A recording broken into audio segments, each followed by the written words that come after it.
Washington may benchmark Libya's model of denuclearization when dealing with North Korea, meaning Pyongyang needs to dismantle all of its nuclear weapons before the U.S. makes any concessions. But according to our Lee Jiwon, there are strong doubts as to whether such an approach is feasible. The U.S. is considering using Libya's model of denuclearization as a benchmark during its negotiations with North Korea over its nuclear program.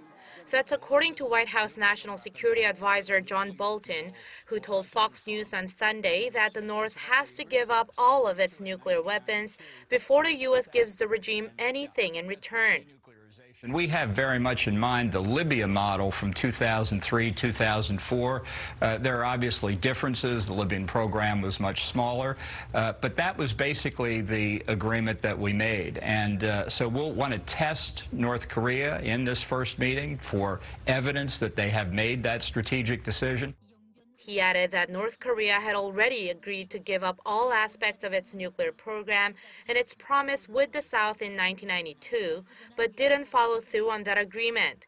Libya, however, voluntarily gave up all of its disarmament in a rather short period of time of some 3 years. But an official from South Korea's top office had said in March that North Korea's denuclearization cannot be done in the same way as Libya's, as Pyongyang's program is much more developed and it isn't as easy as plugging out a TV cable. Many experts also say that what Pyongyang and Washington want from each other isn't quick or simple to achieve. Security guarantees for North Korea is not something the Trump administration can promise. That issue is in the hands of the Congress.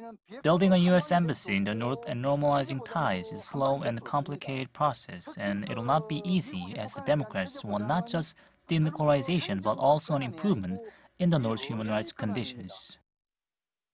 Many experts outside of South Korea say that the Trump administration should not consider the Libyan model as an example to give to the North, as the U.S. had launched military action against Libya years after the Libyan dictator dismantled its nuclear weapons. And I think the U.S. has a spotty record on security assurances. We have Libya. We have the case of the Ukraine, where after the fall of the Soviet Union, they relinquished nuclear weapons that were on Ukrainian soil, and then when Russia invaded them, we did nothing. So it's not quite clear why you would want to refer to failed models that have god-awful consequences to those who follow them. Noting that a new North Korean model is needed, the experts also pointed out at how policies have always changed along with different administrations. And as such, the North would want its denuclearization commitment to be equally corresponded with a complete, verifiable, irreversible guarantee of its security. Lee Jiwon, Arirang News.